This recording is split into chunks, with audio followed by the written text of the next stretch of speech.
বন্ধুরা, আজ আমি বলে দিব ইসলামের এমন 5টি হারাম কাজ ও তা ছাড়ার উপকারিতা। এই 5টা হারাম কাজ হয়তো আপনি প্রতিদিন করছেন, কিন্তু জানেন না এগুলো কত বড় গুনাহ। নাম্বার 1, হারাম সম্পর্ক।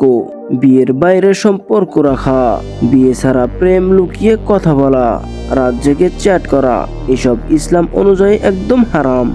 আপনি হারাম সম্পর্ক ছেড়ে দিলে আপনার মনে শান্তি আসবে, অপরাধ বোধ কমে যাবে, আল্লাহর কাছে প্রিয় হয়ে যাবেন, আর ভবিষ্যতে হালাল সম্পর্ক আপনার জন্য সহজ হয়ে যাবে।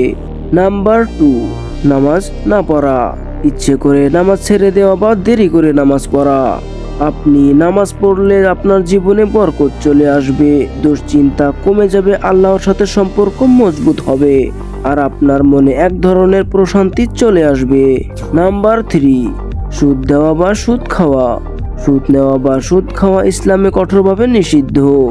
বন্ধুরা, আপনি সুদ না দিলে বা না খেলে আপনার রিজিকে বরকত চলে আসবে, হারাম থেকে বাঁচা যাবে, আল্লাহর রহমত পাওয়া সহজ হয়ে যাবে, আর জীবনে অশান্তি কমে যাবে। নাম্বার 4, গীবত করা বা মানুষের পরনিন্দা করা, কারো পেছনে তার দোষ বলা বা খারাপ আলোচনা করা। আপনি যদি গীবত না করেন তাহলে আপনার সম্পর্ক ভালো থাকবে, পাপ কমে যাবে, মানুষ আপনাকে সম্মান করবে, আর আপনার মনও সারা জীবন পরিষ্কার থাকবে। নাম্বার 5, মিথ্যা কথা বলা। আপনার মিথ্যা ছোট হোক বা বড় হোক, মিথ্যা বলা ইসলাম অনুযায়ী হারাম।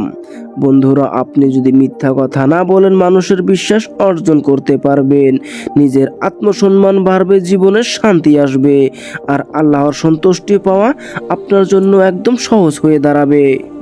আমরা সবাই ভুল করে থাকি, কিন্তু আল্লাহর কাছে সেই ব্যক্তি মহান যে নিজের ভুল বুঝে আল্লাহর দিকে আবার ফিরে আসে ও 5 ওয়াক্ত নামাজ আদায় করে।